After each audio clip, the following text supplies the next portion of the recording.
জেঁকে বসেছে পৌষের শীত, বিপর্যস্ত জনজীবন। রাজশাহীতে সর্বনিম্ন তাপমাত্রা 7 ডিগ্রি সেলসিয়াস। স্কুলগামী শিক্ষার্থী সহ নানা বয়সীদের দুর্ভোগ। কৃষকের কথা চিন্তা করে পেঁয়াজ আমদানি বন্ধ। বাজার নজরদারি না থাকলে দাম বাড়ার শঙ্কায় ভোক্তারা। রংপুরে বিভিন্ন পেশায় কর্মরত প্রায় 38% নারী ভোটার। ত্রয়োদশ নির্বাচনে অগ্রাধিকার পাবে নারীর ক্ষমতায়ন এবং সামাজিক নিরাপত্তা। ভোলার তজমুদ্দিনে বেড়ি বাঁধে ঘরবাড়ি হারিয়ে দিশেহারা জেলে পল্লীর 2 শতাধিক পরিবার। পুনর্বাসন সহায়তা ছাড়াই উচ্ছেদের প্রতিবাদ এলাকাবাসী। এবং জামালপুরে হলুদ রঙে ভরে উঠেছে দিগন্তজোড়া মাঠ। মধু সংগ্রহে ব্যস্ত মওয়ালরা। প্রশিক্ষণ ও স্বল্প সুদের ঋণ সুবিধার দাবি।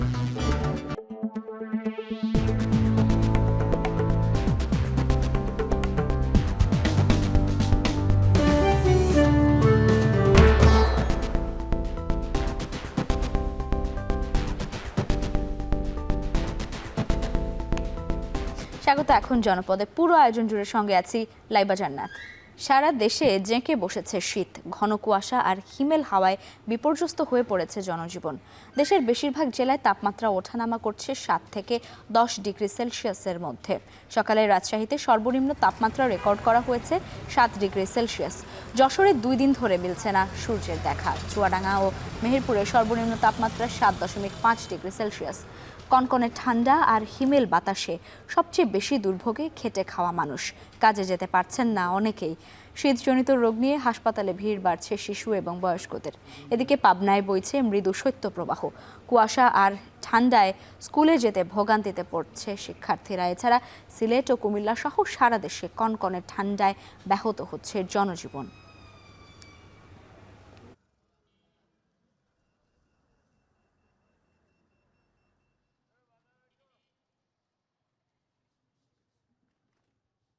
খুব বেশি ঠান্ডা হঠাৎ করে পড়ছে। এই 2-3 দিন বসে মোটামুটি ভালো আছিল। আজকে খুব কুয়াশা। আগে একটু কম আছিল, অটো গাড়ি চালাইতাম, মন চালাইতারি না। এই কয়দিনের থেকে আজকে শীত বেশি। দর্শক, শীতের আরো খবর জানাতে সিলেট থেকে যুক্ত হচ্ছেন গোলজার আহমেদ। গোলজার, শীতে কি ধরনের দুর্ভোগে পড়ছেন সাধারণ মানুষ, আর সিলেটের কি পরিস্থিতি জানাবেন আমাদের? দেখুন লাইবা, আসলে গতকাল থেকেই সিলেটে কিছুটা শৈত্যপ্রবাহ বয়ে চলছে এবং গতকাল মূলত সিলেটে সকাল থেকেই সন্ধ্যা পর্যন্ত সূর্যের দেখা মেলেনি। যদিও আবহাওয়া অফিসের যে তথ্য সেটি ছিল 13 ডিগ্রি সেলসিয়াস। আজকে সেটি সকাল 9টা পর্যন্ত আবহাওয়া অফিস জানিয়েছে 12.5 ডিগ্রি সেলসিয়াস তাপমাত্রা বিরাজ করছে। শীতের সকালটা স্বাভাবিকভাবেই যারা আসলে খেটে খাওয়া মানুষ বা শ্রমজীবী মানুষ, বিশেষ করে দিনমজুর যারা আছেন, তাদের উপর প্রভাবটা আসলে বেশি পড়ে এবং সাধারণ মানুষের চলাচল তুলনামূলকভাবে অন্যান্য স্বাভাবিক দিনের তুলনায় কমে যায়। কিন্তু সকাল 9টার পরে অর্থাৎ 10টা থেকে 11টা পর্যন্ত আজকে সূর্যের দেখা মিলেছে। কিছুটা এখন তাপমাত্রা বেড়েছে, অর্থাৎ এখন সিলেটে তাপমাত্রা হচ্ছে আবহাওয়া অফিস যেটি জানিয়েছে 16 ডিগ্রি সেলসিয়াস।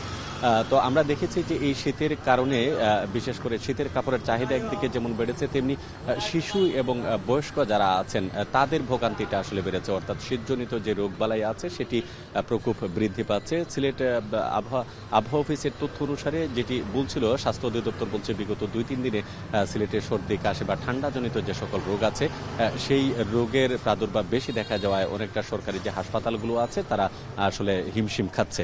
তো সব মিলিয়ে আমরা দেখেছি বিশেষ করে শহরাঞ্চলে শীতের প্রকোপ কিছুটা থাকলে গ্রামেও বিশেষ করে ভোর 6টা থেকে সকাল 9টা পর্যন্ত প্রচণ্ড কুয়াশা বিরাজ করে এবং এই ধরনের আবহাওয়া আগামী 1-2 দিন অব্যাহত থাকতে পারে। এটি কিন্তু আবহাওয়া অফিস স্পষ্ট করেই তারা বলেছে এবং মূলত শুক্রবার বা বৃহস্পতিবার থেকে সিলেটের আবহাওয়ার পরিবর্তন ঘটবে। তবে এর আগে সামগ্রিক যে অবস্থা, অর্থাৎ সারা দেশে যে ধরনের শীতের প্রকোপ পড়েছে, অর্থাৎ সিলেটেও তার প্রভাবটা থাকবে। যদিও সিলেটের মৌলভীবাজারের শ্রীমঙ্গলের সবচেয়ে বেশি শীতের ঠান্ডাজনিত কারণ সবচেয়ে বেশি হয় এবং এখানকার মানুষ বেশি দুর্ভোগে পড়েছেন। তো সব মিলিয়ে আমরা যেটা দেখেছি যে শীতে অন্যান্য বছরের মতো এবারও সাধারণ মানুষের, শ্রমজীবী মানুষ যারা আছেন তাদের আসলে কষ্টটা একটু বেশি পেতে হয় এবং তাদের উপার্জনও অনেকটা কমে যায়। তবে আবহাওয়া যদি পরিবর্তন হয় সেক্ষেত্রে হয়তো পরিস্থিতি কিছুটা স্বাভাবিক হতে পারে। তো এই ছিল আমার কাছে সিলেট থেকে শীত নিয়ে সর্বশেষ তথ্য। লাইবা।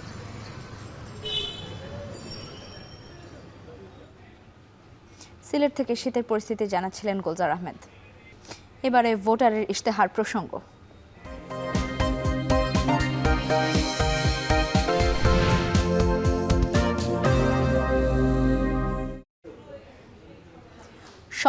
গাংনী ও মুজিবনগর উপজেলার ২০টি ইউনিয়ন এবং ২টি পৌরসভা নিয়ে গঠিত মেহেরপুর জেলা। জেলায় মোট ভোটার ৫,৮৭,৬২০ জন। কৃষি ও রেমিটেন্স এই জেলার প্রধান আয়ের উৎস। তবে জেলার সবচেয়ে বড় সমস্যা মাদক, অনলাইন জুয়া এবং বেকার যুবক। আসছে জাতীয় নির্বাচনে মেহেরপুর জেলার খবর জানাতে যুক্ত হচ্ছেন আমাদের সঙ্গে আমাদের সহকর্মী গালিব রিয়াজ।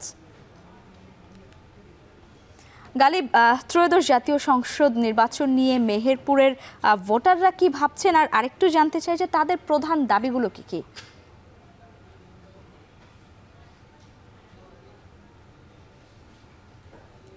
আচ্ছা, আমি এখন মেহেরপুরের জেলার যেখানে দাঁড়িয়ে আছি সেটা হচ্ছে গাংনী উপজেলা, যেটা মেহেরপুরে যে দুটি আসন সেই দুটি আসনের মধ্যে একটি আসনের উপজেলাতে আমি দাঁড়িয়ে আছি এবং আমার পেছনে দেখা যাচ্ছে যে এখানে বিস্তীর্ণ কৃষি জমি, যেখানে কৃষকেরা কাজ করছেন এবং বিভিন্ন জমিতে ভিন্ন ভিন্ন ফসল এখানে উৎপাদন হচ্ছে। যেটি এই কথাটা বলার মূল যে উদ্দেশ্য সেটি হচ্ছে যে মেহেরপুর অন্যতম কৃষি নির্ভর একটি জেলা। এখানকার অধিকাংশ মানুষই হচ্ছে এই কৃষি কাজ করে তাদের জীবিকা নির্বাহ করে এবং এই যে চলতি যে শীত মৌসুমটি চলছে, এই শীত মৌসুমে মেহেরপুরে 2,23,000 মেট্রিক টন এই সবজি উৎপাদন হওয়ার একটি তাদের লক্ষ্যমাত্রা রয়েছে, যেটির বাজার মূল্য প্রায় 800 কোটি টাকা। অর্থাৎ বোঝাই যাচ্ছে যে এই মেহেরপুরের মানুষ কি পরিমাণে আসলে তারা কৃষি নির্ভর। কারণ মেহেরপুরে আমরা যতটুকু এসে দেখেছি এখন পর্যন্ত যে এখানে খুব একটা কিন্তু শিল্প কারখানা নেই, যে কারণে এখানকার যারা পড়াশোনা করে যারা চাকরির খোঁজ করেন, এই জেলায় চাকরি করতে চান, তাদের কিন্তু তেমন একটা কর্মসংস্থানের জায়গা নেই এবং সেটার একটা নেতিবাচক প্রভাব গিয়ে পড়ছে। যে আমরা অনেক দিন ধরেই বিভিন্ন জায়গায় গণমাধ্যমে দেখে আসছিলাম কিংবা বিভিন্ন জায়গায় তথ্যও পাচ্ছিলাম যে মেহেরপুরে অনলাইন যে অবৈধ জুয়ার একটা দৌরাত্ম্য চলছে এবং এখানে অনেকেই এই জুয়ার সম্রাট হয়ে গেছেন। এটাও আমরা দেখতে পেয়েছি যে তারা এই শুধুমাত্র এই অনলাইন অবৈধ জুয়ার মাধ্যমে তারা লাখ লাখ টাকা বিদেশে পাচার করছেন, এই ধরনের অভিযোগও কিন্তু রয়েছে। এবং একই সাথে যারা অন্যান্য যুব সমাজের যারা রয়েছেন, যারা এই কৃষিকাজ করেন না কিংবা শিল্প প্রতিষ্ঠানে না থাকার কারণে তারা কাজ করতে পারেন না, তারা কিন্তু এই ধরনের অবৈধ কাজে জড়িয়ে পড়ছেন এবং একই সাথে মাদকের একটা বড় একটা দৌরাত্ম্য এখানে রয়েছে। কারণ এই মেহেরপুর যে জেলাটি রয়েছে, এই জেলার 3টি অংশ এই ভারতের সাথে সীমান্তে লাগোয়া, যে কারণে এখানে অরক্ষিত যে জায়গাগুলি রয়েছে এখান দিয়ে অবাধে এই মেহেরপুরে মাদক আসে, এমনকি অস্ত্রের চোরাচালান হয়।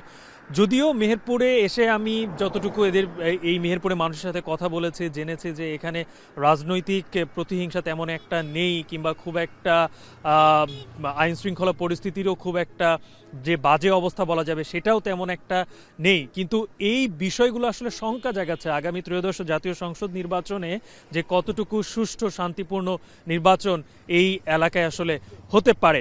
আরেকটি বিষয় আমি জানিয়ে রাখি, সেটা হচ্ছে যে এখানকার স্বাস্থ্য সেবার অবস্থা কিন্তু একেবারে নাজুক।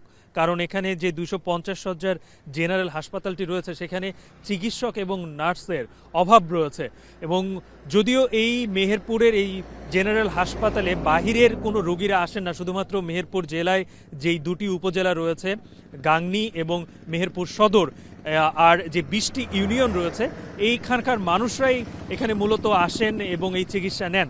তবুও এই যে চিকিৎসক সংকট এবং নার্সের সংকট, তারা কিন্তু তাদের এই সংকটের কারণে প্রপার যেই চিকিৎসাটা নেওয়ার সেটি তারা নিতে পারেন না। আর শুরুতে যে কৃষকদের যে কথা বলছিলাম, তাদের একটা দাবি রয়েছে যে এখানে যেগুলো সবজির আবাদ হয় সেগুলো তো আসলে সংরক্ষণের তেমন একটা ব্যাপার থাকে না, যে কারণে অন্যান্য যে সবজিগুলো রয়েছে যেগুলো সংরক্ষণ করা যায়, যেমন পেঁয়াজ, আলু, এই সংরক্ষণাগার সরকারিভাবে কিন্তু এখানে নেই, কোনো হিমাগারের ব্যবস্থা নেই। যে কারণে কৃষকদের একটা দাবি রয়েছে যে একটা হিমাগার প্রতিষ্ঠা করে এবং সরকারিভাবে যদি এটা যদি হতে পারে তাহলে তাদের কিন্তু ভবিষ্যতে যে ন্যায্য মূল্যটা পাওয়া সেটা নিশ্চিত হয়। পাশাপাশি অন্যান্য যেই সবজিগুলো রয়েছে, যেরকম টমেটো থেকে শুরু করে যেগুলো প্রক্রিয়াজাত করা যায়, যেহেতু কৃষি নির্ভর একটি অঞ্চল, এইখানে যেন একটা প্রক্রিয়াজাতকরণ কোনো একটা প্রতিষ্ঠান গড়ে তোলা যায়, তাহলে তারা বিভিন্ন মৌসুমে দেখা যায় ভরা মৌসুমে সবজির যথেষ্ট আবাদ হয়, ফলন হয়, কিন্তু পরবর্তীতে দেখা যায় যে সবজি যেহেতু একটি পচনশীল এই কারণে তারা আসলে ন্যায্য মূল্যটা সেই সময় পান না। যদি প্রক্রিয়াজাত করে রাখা যায় তাহলে পরবর্তীতে গিয়ে হয়তো একটা ভালো দাম তারা পেতে পারেন। এবং একই সাথে এখানে গত বছর থেকে এই মেহেরপুরের সবজি কিন্তু বাংলাদেশের বিভিন্ন জেলায় তো যাই, কিন্তু গত বছর থেকে এই সবজি বাইরে রপ্তানি করা হচ্ছে। এটার একটা সম্ভাবনা এখানে নতুনভাবে সৃষ্টি হয়েছে। কিন্তু শুধুমাত্র যেহেতু এই পুরো প্রক্রিয়াটি হয়ে থাকে বাহির থেকে, আসলে যারা এই সবজি বাইরে রপ্তানি করেন শুধুমাত্র তারাই এসে এই সবজিটা এখান থেকে আসলে সংগ্রহ করেন। তো তাদের জন্য বিভিন্ন মেহেরপুরের কয়েকটি জায়গায় তারা একটি বাজার জাতকরণের একটি আলাদা জায়গা তারা আসলে তৈরি করতে চান, কিংবা তাদের দাবি রয়েছে যেখানে সকল কৃষকরা এসে তাদের এই সবজি সেখানে যেন নিয়ে আসতে পারেন এবং সেখান থেকে তারা যেন একটা ন্যায্য মূল্য পেতে পারে। তো আজকে বিকেল 4:30টায় আমরা মেহেরপুরের যারা রাজনীতিবিদ রয়েছেন, যারা পরবর্তীতে এই যে দুটি আসন রয়েছেন সেখানের প্রার্থী নির্বাচিত করবেন, সেই ভোটাররা আছেন, তাদের সঙ্গে আমরা বসবো, শুনবো তাদের কথা এবং একই সাথে তারা যে দাবিগুলো জানাবেন, বড় রাজনৈতিক দলের নেতৃবৃন্দ আসলে কতটুকু সেই প্রতিশ্রুতি গ্রহণ করতে পারে এবং তারা কতটুকু সেই প্রতিশ্রুতি দিবেন, সেই বিষয়গুলো নিয়ে আলাপ হবে। সবাইকে দেখার আমন্ত্রণ রইল। প্রকৃত চাঁদাবাজদের লুকানোর জন্যই জুলাই গণ অভ্যুত্থানের নেতাকর্মীদের ওপর মিথ্যা দোষারোপ করার চেষ্টা করা হচ্ছে বলে মন্তব্য করেছেন এনসিপির আহ্বায়ক নাহিদ ইসলাম। রাতে গাজীপুরের টঙ্গীতে জামিনে মুক্তি পাওয়া জুলাই যোদ্ধা তাহরিমা জান্নাত সুরভির খোঁজ খবর নিতে এসে একথা বলেন তিনি। তাহরিমার সাথে ন্যায় বিচার করা হয়নি, পুরো বিষয়টি বানোয়াট ছিল বলেও জানিয়েছেন তিনি। এ সময় আরও বলেন, নির্বাচনকে সামনে রেখে পরিকল্পিতভাবে চক্রান্ত করা হচ্ছে। জুলাই গণ অভ্যুত্থানের নেতাকর্মীদের চাঁদাবাজ, দুর্নীতিবাজ হিসেবে চিত্রিত করতে মিডিয়ার দ্বারা পরিকল্পনা করা হচ্ছে বলে অভিযোগ করেছেন তিনি।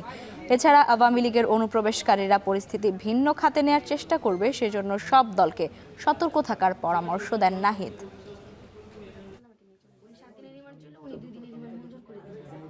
তাহরিমা জান্নাত সুরভি তিনি যদি কোনো অন্যায় করে থাকতেন, তিনি দেশের একজন নাগরিক হিসেবে যে আইনি এবং নাগরিক সুবিধা সুযোগ পাওয়ার কথা ছিল, তার যে অধিকার ছিল সেটা কিন্তু তিনি পাননি এবং স্পষ্টতই তার সাথে কোনো ন্যায় বিচার করা হয়নি।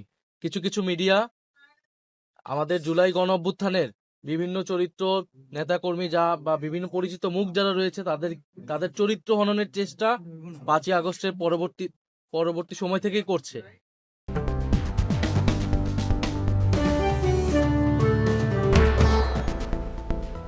ফিরে এলাম বিরতির পর, স্বাগত এখন জনপদে। ভোলার তজুমুদ্দিনে পানি উন্নয়ন বোর্ডের অপরিকল্পিত বেড়ি বাঁধে ঘরবাড়ি হারিয়ে দিশেহারা জেলেপল্লীর 2 শতাধিক পরিবার। পুনর্বাসন বা কোনো সহায়তা ছাড়াই তাদের ঘরবাড়ি সরানোর নির্দেশ দিয়েছে পাউবো। নির্দেশ অনুযায়ী ঘর না সরানোয় বাড়ি ঘরের মধ্যেই মাটি ফেলা শুরু করে ঠিকাদার। এতে ক্ষিপ্ত হয়ে নির্মাণ কাজ বন্ধ করে দিয়েছে উচ্ছেদ আতঙ্কে থাকা বাসিন্দারা। আর অনিশ্চয়তা 74 কোটি টাকার বাঁধের কাজ। ইমতিয়াজুর রহমানের প্রতিবেদন, ছবি তুলেছেন অঙ্কুর রায়। ভোলার তজুমুদ্দিন উপজেলার চাঁদপুর ইউনিয়নে 70 আয়েশা বিবি। মেঘনার অব্যাহত ভাঙনে এখন পর্যন্ত 4 বার সর্বস্ব হারিয়েছেন এই বৃদ্ধা। প্রায় 10 বছর আগেই অসুস্থ ছেলেসহ পরিবারের 5 সদস্য নিয়ে ভুইয়াকান্দি গ্রামে আশ্রয় নেন তিনি। সম্প্রতি নিজের বসতভিটার জমিটুকু পানি উন্নয়ন বোর্ডের নির্মাণাধীন বাঁধের মধ্যে পড়ায় ফের আশ্রয়হীন হওয়ার আতঙ্কে আয়েশা বিবি। আমরা কই থাকুন, আরো ফুল একটা রসু ফুল একটা ঘর বোঝা দিয়ে নাই না ফুলিয়া ঘর দুয়ার ভাঙ্গা কোথায় যাবো, কে আঙুতে জায়গা দিব? আমরা যে একবেলার বাচ্চামু এই পয়সা রাঙা তো নাই। একই গ্রামের দিনমজুর নুরুল আমিন নির্মাণাধীন বাঁধে শেষ আশ্রয়ের ভিটামাটি হারানোর শঙ্কায় আহাজারিতে ভেঙে পড়েন তিনি। থাকি আমার অনবল আমার উঠাই দিব, আমি এখন কই যাবো? আমার কোনো জায়গা জমি নাই। ইউনিয়নের দালালকান্দি, কাজীকান্দি ও ভুইয়াকান্দি জেলেপল্লীর প্রায় 3 শতাধিক পরিবারের একই অবস্থা। সম্প্রতি কোনো সহায়তা বা পুনর্বাসন ছাড়াই নতুন বাঁধ নির্মাণ শুরু করে পানি উন্নয়ন বোর্ড, যে কারণে নির্মাণ কাজ বন্ধ করে দিয়েছে বিক্ষুব্ধ এলাকাবাসী। ক্ষতিপূরণের দাবিতে নদীর তীরে মানববন্ধন ও বিক্ষোভ মিছিল করা হয়। আবেদন করেছেন সংশ্লিষ্ট দপ্তরেও। আমার স্বামী নাই, আমি কত কষ্ট করি 2 কেরা জমি কিনে দেব, তারপর আমরা আরেকখানে বসবাস করব। এটাই আমরা সরকারের কাছে আমরা দাবি। আমরা জায়গা কিনা ঘর করছি, এখন আমাদের জোর করে আমাদের জায়গার হয়ে যাবে। সরকার অবশ্যই এইটা একটা বাজার দিছে। স্থানীয়দের বাধায় হুমকির মুখে বাঁধের কাজ। তবে ক্ষতিগ্রস্তদের জন্য কোনো বরাদ্দ না থাকায় সমঝোতার মাধ্যমে যথাসময়ে বাঁধের কাজ শেষ করার আশ্বাস পানি উন্নয়ন বোর্ডের। প্রজেক্টটা পাস হয়েছে, এইভাবে তারা জমি দান করবে, সেই জমিতে আমরা কাজ করব।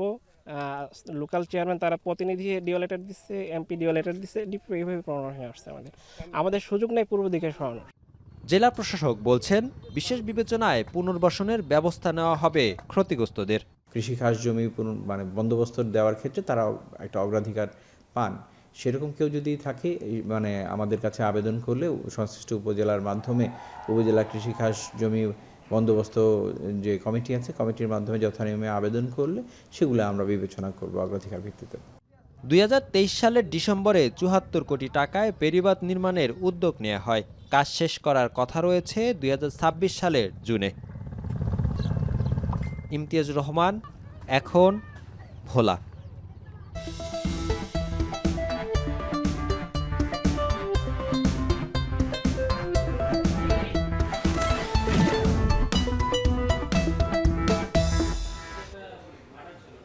শিল্পায়নের অভাব, বৈদেশিক কর্মসংস্থানের নিম্নহার আর মজুরি বৈষম্যের চ্যালেঞ্জ উপেক্ষা করে রংপুরের প্রায় 38% নারী কর্মরত বিভিন্ন পেশায়। তবে এই অঞ্চলে নারীদের সামাজিক নিরাপত্তা আর কর্মসংস্থানের ক্ষেত্রেও রয়েছে ব্যাপক ঘাটতি। তাই আসন্ন ত্রয়োদশ জাতীয় সংসদ নির্বাচনে নারীর ক্ষমতায়নের পাশাপাশি সকল ক্ষেত্রে সমতায়ন চান রংপুরের নারীরা। আরও জানাচ্ছেন মোকাররম হোসাইন। রংপুর বিভাগের 8 জেলায় প্রায় 1,80,00,000 মানুষের বাস। বিপুল এই জনসংখ্যার অর্ধেকই নারী।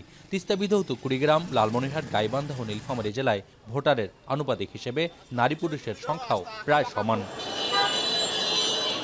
সবশেষ হালনাগাদ তথ্যে দেখা যায় রংপুর জেলার 6টি সংসদীয় আসনে ভোটার সংখ্যা বেড়েছে 1,66,697 জন। সেই তালিকায় জেলায় নারী ভোটারের সংখ্যা 12,20,394 জন থেকে বেড়ে দাঁড়িয়েছে 13,06,333 জনে।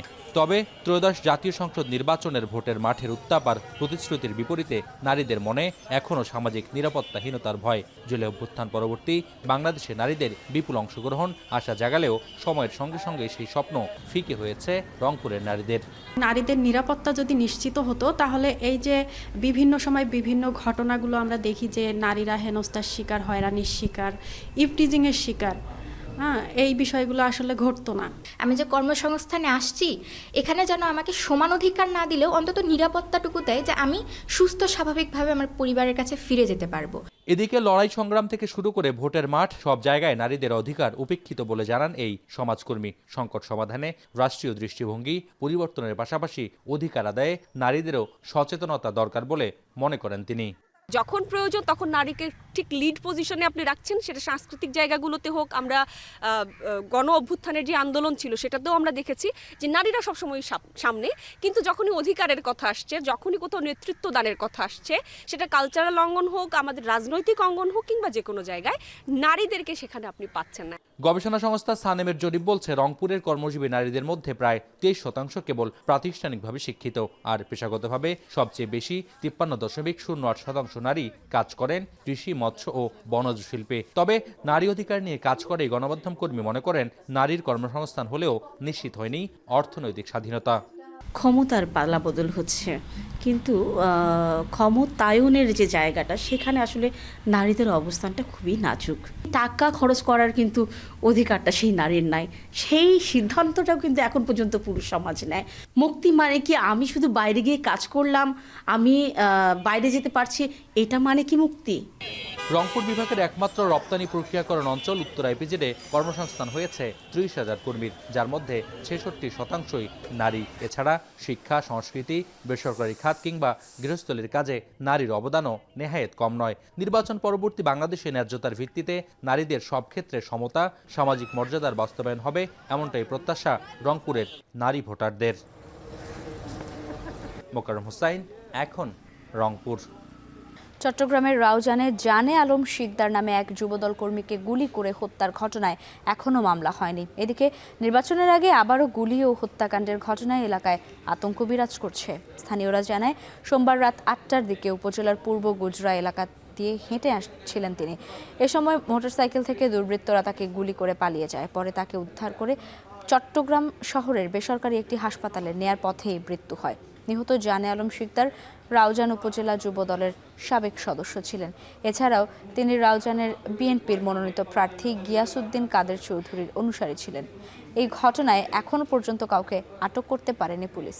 এদিকে রাউজানে 5 আগস্টের পর আধিপত্য বিস্তার নিয়ে বিএনপির দুই পক্ষের সংঘর্ষে এখনও পর্যন্ত 13 জন খুন হয়েছে।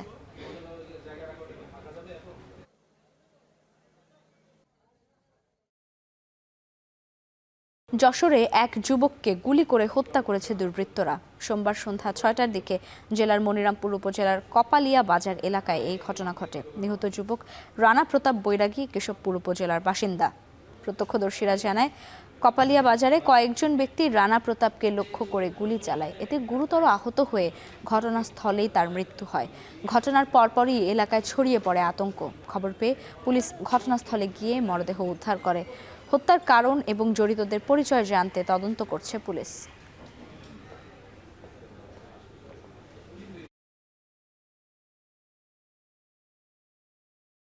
অনির্দিষ্টকালের জন্য পেঁয়াজ আমদানির অনুমতি বন্ধ করেছে সরকার। হঠাৎ করে আইপি বন্ধের খবরে বাজারে পেঁয়াজের দাম বাড়ার শঙ্কা করছেন ভোক্তারা।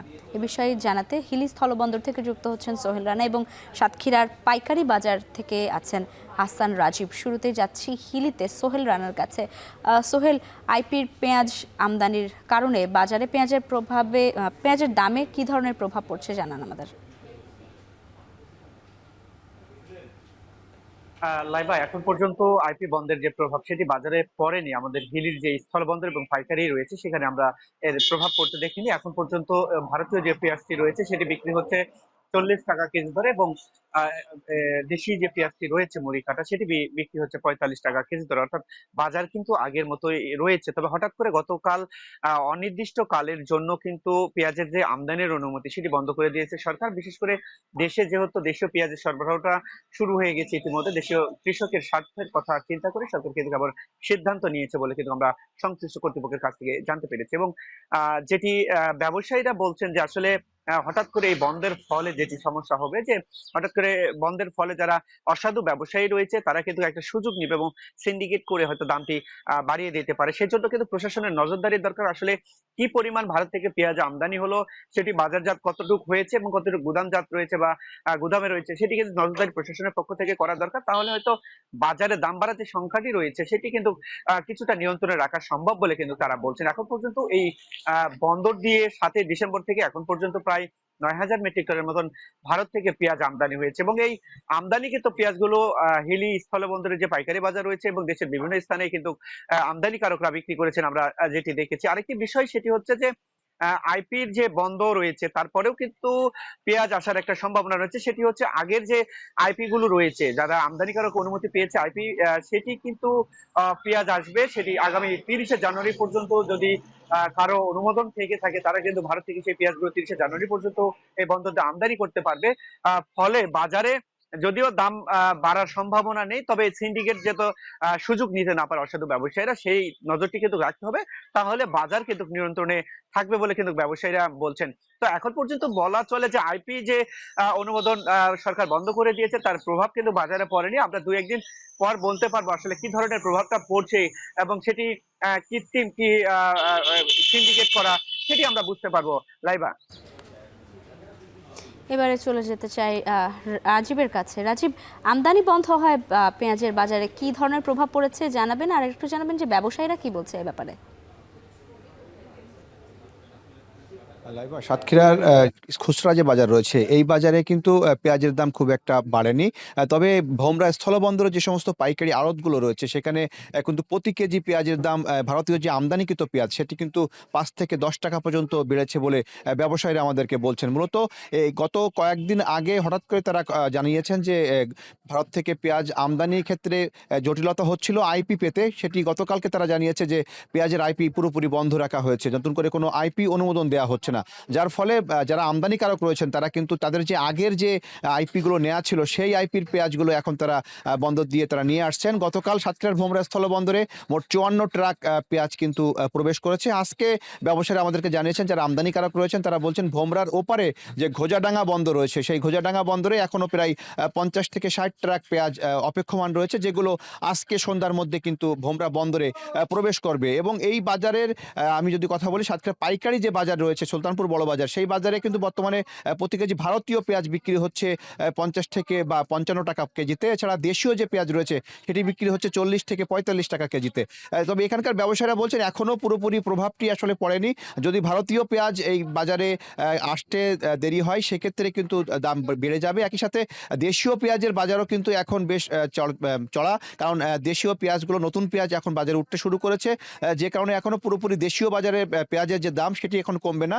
কিন্তু ভারতীয় পেঁয়াজ যদি আসা অব্যাহত থাকে সেক্ষেত্রে পেঁয়াজের দাম কিন্তু কমার কথা ছিল। তবে হঠাৎ করে সরকার থেকে আইপি বন্ধের একটা খবর তারা জানতে পেরেছেন, যার কারণে মূলত বাজারে প্রভাব পড়তে শুরু করেছে। যদিও এখনও খুচরা পর্যায়ে যে বাজারটি রয়েছে সেখানে কিন্তু পেঁয়াজের দাম খুব একটা বাড়েনি, যদিও পাইকারি যে সমস্ত আড়ত রয়েছে, বিশেষ করে যে সমস্ত আমদানিকারক প্রতিনিধিরা ভোমরা বন্দরের যে সমস্ত আড়তগুলো রয়েছে, যারা আমদানিকৃত পেঁয়াজ এনে সেখানে মজুত করে রাখেন, সেই পেঁয়াজগুলোর দামই মূলত বেড়েছে বলে আমাদেরকে জানিয়েছেন ব্যবসায়ীরা। আমরা কয়েকজন যারা আমদানিকারক রয়েছে তাদের সাথে কথা বলেছিলাম, তারা বলছেন যে তারা গত কয়েক মাস ধরেই কিন্তু চেষ্টা করছিলেন যে আইপিগুলো নেওয়ার জন্য, কিন্তু গত ডিসেম্বরে যে অনুমতিটি দেওয়া হয় সেখানে 50 জন ব্যবসায়ীকে অনুমতি দেওয়া হয়। প্রায় 500রও বেশি আবেদন তারা জমা দিয়েছিলেন, সেখান থেকে মাত্র 50 জন ব্যবসায়ীকে প্রতিজনকে 30 টন করে কিন্তু 30,000 টন করে কিন্তু অনুমতি দেওয়া হয়েছিল। তবে সেই অনুমোদিত পেঁয়াজগুলো এখনো পুরোপুরি বাজারে আসেনি, যেটি এই কয়েকদিন ধরে কিন্তু আসার তারা বলছেন যে আরও কয়েকদিন ধরে কিন্তু এই সমস্ত পেঁয়াজগুলো বাংলাদেশের বাজারে প্রবেশ করবে এবং বাজারে খুব একটা প্রভাব এখনই পড়বে না। যদি পেঁয়াজ আমদানি কমে যায় সেক্ষেত্রে কিন্তু প্রভাব পড়তে পারে, যদিও এখন দেশীয় পেঁয়াজও কিন্তু বাজারে উঠতে শুরু করেছে। তো এই ছিল আমার কাছে সাতক্ষীরা সুলতানপুর বড়বাজার থেকে এবং ভোমরা বন্দরের পেঁয়াজের আমদানির সবশেষ তথ্য। লাইবা। অনির্দিষ্টকালের জন্য পেঁয়াজ আমদানির অনুমতি বন্ধ করেছে সরকার, আর এই কারণে হঠাৎ করে পেঁয়াজের বাজারে দাম বাড়ার শঙ্কা করছেন ভোক্তারা। এসব বিষয়ে জানাচ্ছিলেন আমাদের সহকর্মীরা। অযত্ন, অবহেলা আর অব্যবস্থাপনায় ময়লার ভাগাড়ে পরিণত হয়েছে নরসিংদী রেলওয়ে স্টেশন সংলগ্ন পৌর পার্ক। শিশুদের কলকাকুলি আর বিনোদনের জায়গাটি বিষাক্ত প্লাস্টিক বর্জ্যের স্তূপে দূষিত হচ্ছে প্রতিনিয়ত, যেখানে জীবনের ঝুঁকি নিয়ে খেলছে শিশুরা। কর্তৃপক্ষের উদাসীনতায় নাগরিক সুবিধা থেকে বঞ্চিত হচ্ছে শহরবাসীও। দ্রুত পার্কটি আগের পরিবেশে ফিরিয়ে আনার দাবি স্থানীয়দের। কাউসার আহমেদের ছবিতে রাকিবুল ইসলামের প্রতিবেদন। নরসিংদী শহরের ব্যস্ততম রেলওয়ে স্টেশনের ঠিক পাশেই অবস্থিত এই পৌর পার্ক। বছর 3 আগেও সবুজ ঘাসের ঘ্রাণ আর শিশুদের কোলাহলে মুখর থাকলেও বর্তমান চিত্র একেবারেই ভিন্ন। চারদিকে ছড়িয়ে ছিটিয়ে আছে চিপসের প্যাকেট, প্লাস্টিক বোতল আর পলিথিনের স্তূপ। গোটা পার্ক যেন ময়লার ভাগাড়। শিশুদের খেলার বেশিরভাগ দোলনা ভেঙে মাটিতে পড়ে আছে। স্লিপারের নিচের অংশেও ধরেছে জং। যেগুলো কোনো মতে টিকে আছে সেগুলো নড়বড়ে অবস্থা। শহরে আর কোনো উন্মুক্ত জায়গা না থাকায় অনেকটা নিরুপায় হয়েই ঝুঁকি নিয়ে খেলছে শিশুরা। পৌর পার্ক ছাড়াও ঢাকা সিলেট মহাসড়কের পাশে আরও একটি পার্কের অবস্থাও বেহাল। দ্রুত পার্ক দুটি নিরাপদ ও আধুনিক রূপে ফিরিয়ে আনার দাবি সচেতন মহলের। বাচ্চাদের যে রাইডসগুলো আছে ওইগুলো ভেঙে গেছে, নষ্ট হয়ে গেছে। পৌর পার্কের অবস্থা খুবই বাজে, খুবই জঘন্য, ময়লা আবর্জনা দিয়ে একদম ভরে গেছে। আশেপাশে ময়লা ধুলা খেলতে ভালো লাগে না। যেগুলো সংস্করণ করে এই প্রত্যেকে বিন বসা দিলে বাচ্চাদের জন্য কিছু খেলার নতুন খেলার ইয়েগুলো তৈরি করে দিলে এবং কিছু বসার জায়গা দিলে মনে হয় ভালো হয় আর কি। তবে পার্কটির আধুনিকায়নে প্রয়োজনীয় ব্যবস্থা নেওয়ার কথা জানিয়েছেন পৌরসভার প্রশাসক। এটাকে আধুনিকায়ন করে এখানে আরও কিছু গাছপালা রোপণ, কিছু শিশুদের খেলার সামগ্রী, হাঁটার জায়গা এবং বিনোদনের জন্য বিভিন্ন রাইডস স্থাপন করে আধুনিক করার লক্ষ্যে আমরা একটা প্রকল্প প্রস্তাব প্রস্তুত করছি। এটি প্রস্তুত হলে স্থানীয় সরকার বিভাগের মাধ্যমে আমরা অর্থায়নে এটি আধুনিক একটি পৌর শিশু পার্কে রূপান্তর করার আমাদের পরিকল্পনা রয়েছে। নরসিংদী পৌর পার্কটি প্রতিষ্ঠার কাজ শুরু হয় 2015 সালে, পরে কয়েক দফায় কাজ শেষ হয় 2019 সালে। রাকিবুল ইসলাম, এখন নরসিংদী। আগ্রাসন বিরোধী পদযাত্রার অংশ হিসেবে কুমিল্লার দেবিদ্বারে উঠোন বৈঠকে কথা বলছেন এনসিপির দক্ষিণাঞ্চলের মুখ্য সংগঠক হাসনাত আব্দুল্লাহ। আমরা যুক্ত হচ্ছি সেখানে। দায়িত্বশীল নেতৃবৃন্দ আছে, জামাতে ইসলামের নেতা কর্মীরা আছে, এনসিপির নেতা কর্মীরা আছে। আপনারা যারা কেন্দ্র দখল করতে আবার আসবে, এবার আমাদের নারী বোনরা, আমাদের মায়েরা, চাচিরা, এবার আপনারা কেন্দ্র দখল করবেন। হ্যাঁ ইনশাআল্লাহ। কেন্দ্র দখল না, কেন্দ্র পাহারা দিবেন। আপনারা দিবেন কি কেন্দ্র? যারা দখল করতে আসবে তাদেরকে কেন্দ্র থেকে উৎখাত করবেন, প্রতিহত করতে হবে আমাদের। এটা পারবেন না সবাই? পারবেন না সবাই? ইনশাআল্লাহ। আমরা একদিন আমাদের যেদিন ক্ষমতা দেখানোর, আমরা সেই দিন আমরা আমাদের ক্ষমতা দেখাবো। আর 5 বছর নেতাকে আমাদের হচ্ছে কি জবাবদিহিতার মধ্যে রাখবো। নেতা একটু এদিক সেদিক করবে, আগামী 5 বছর পর আবার লাল কার্ড দেখাই দেবে। ঠিক আছে? আপনারা ভালো থাকবেন, সুস্থ থাকবেন, আপনাদের সাথে দেখা হবে। আমাদের জি জি উনি কি যে বলতে চান বলেন। সামনে বের, সামনে এখানে বলেন, এখানে বলেন বলেন বলেন। হ্যাঁ আলাদা করে বলবেন আমাকে, তাহলে এইখানে না পরে বললেন। হ্যাঁ আর গ্যাসের সমস্যা এটা নাকি? গ্যাস নাই, কার কার গরো এখানে গ্যাস নাই। কুমিল্লার দেবিদ্বারে উঠোন বৈঠকে কথা বলছিলেন এনসিপির দক্ষিণাঞ্চলের মুখ্য সংগঠক হাসনাত আব্দুল্লাহ। আমরা সরাসরি যুক্ত ছিলাম সেখানে। জামালপুরের সরিষা ফুলের হলুদ রঙে ভরে উঠেছে দিগন্ত জোড়া মাঠ। গুনগুন শব্দে মৌমাছির দল ফুল থেকে সংগ্রহ করছে মধু। এই মৌসুমে সরিষা ফুলের মধু আহরণে ব্যস্ত সময় পার করছেন মৌচাষীরা। তবে প্রশিক্ষণ ও স্বল্প সুদের ঋণ পেলে বাণিজ্যিকভাবে মধু উৎপাদন আরও বাড়বে বলে মনে করেন তারা। জুয়েল রানার পাঠানো তথ্য ছবি নিয়ে বিস্তারিত দেখুন প্রতিবেদনে। গত 3 সপ্তাহ আগে নারায়ণগঞ্জ থেকে জামালপুর সদর উপজেলার চর মহাডাঙ্গা গ্রামে এসেছেন 56 বছর বয়সী মোহাম্মদ শফিকুল ইসলাম বাবুল। দীর্ঘ 13 বছর ধরে মৌ চাষ করছেন তিনি। শখের বশে 4টি মৌবাক্স দিয়ে শুরু করলেও বর্তমানে তার খামারে রয়েছে 250টি বাক্স। এসব বাক্স থেকে প্রতি সপ্তাহে তিনি 12 থেকে 15 মণ মধু সংগ্রহ করছেন। চলতি মৌসুমে সব খরচ বাদ দিয়ে প্রায় 8 থেকে 10 লাখ টাকা লাভের আশা তার। এই বছর আমাদের খরচ মনে করেন একটু বেশি গেছে, কারণ বক্স বাড়াইছি, আমার প্রায় 10-11 লক্ষ টাকা গেছে খরচ হইয়া।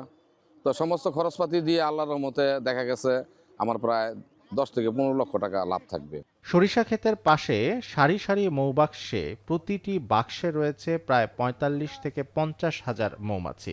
এসব মৌমাছি ফুল থেকে মধু সংগ্রহ করে বাক্সে জমা করে। সপ্তাহে একদিন মধু সংগ্রহ করেন চাষিরা। খুচরা বাজারে প্রতি কেজি মধু বিক্রি হচ্ছে 350 থেকে 400 টাকায়, আর পাইকারিতে প্রায় 300 টাকায়। খাঁটি মধুর চাহিদা বাড়ায় অনেক ক্রেতাই সরাসরি মাঠে এসে মধু কিনছেন। 100+ বক্স আছে, তা মোটামুটি প্রতি বছর এর থেকে আমার আর কি আমার যেটুকু রোজগার হয় সেটাই আমার মোটামুটি ভালোই চলে। খরচা মধু এক একটা ফুলের এক একটা রেট আছে। মানে মনে করেন সরিষার ফুলটা মধু আমরা 300 টাকা খরচা বেশি, 350 টাকাও বেশি। বাজারের মধ্যটা ভেজাল হওয়ার সম্ভাবনা থাকে, এটা আমাদের চোখের সামনে হচ্ছে কাটা হয় দেখি, এবং এটা মনে হচ্ছে অনেক ভালো পিওর। যেহেতু 100% পিওর মধু এটা সবাই দেখে নিয়েছে, তার জন্য আসলে 50 টাকা 100 টাকার দাম করছে না।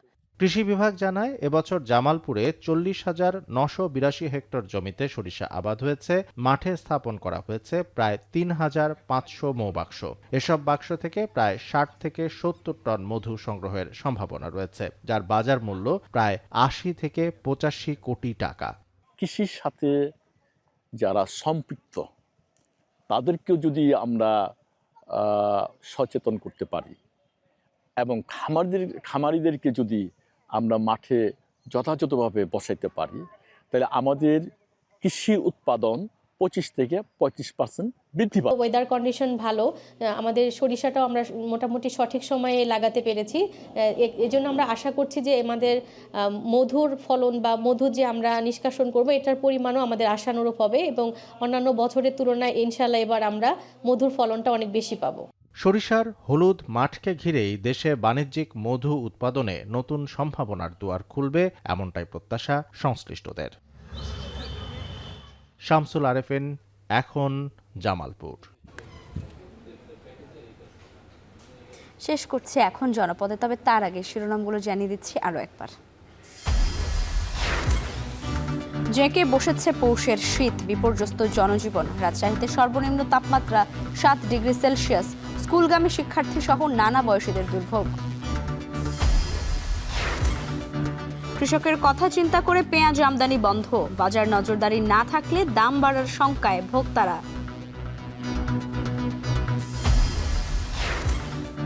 রংপুরে বিভিন্ন পেশায় কর্মরত প্রায় 38% নারী ভোটার। ত্রয়োদশ নির্বাচনে অগ্রাধিকার পাবে নারীর ক্ষমতায়ন এবং সামাজিক নিরাপত্তা। ভোলার তজুমুদ্দিনে বেড়ি বাঁধে ঘরবাড়ি হারিয়ে দিশেহারা জেলে পল্লীর 2 শতাধিক পরিবার। পুনর্বাসন সহায়তা ছাড়াই উচ্ছেদের প্রতিবাদ এলাকাবাসীর। এবং জামালপুরে হলুদ রঙে ভরে উঠেছে দিগন্তজোড়া মাঠ। মধু সংগ্রহে ব্যস্ত মোয়ালরা। প্রশিক্ষণ ও স্বল্প সুদের ঋণ সুবিধার দাবি। আর এই ছিল এখন জনপদে। এখন টেলিভিশন ওয়েবসাইটে দেখতে ভিজিট করুন এখন.tv। এছাড়া ফেসবুকে দেখতে ভিজিট করুন facebook.com/tv.এখন এবং ইউটিউবে দেখতে ভিজিট করুন youtube.com/c/echontv।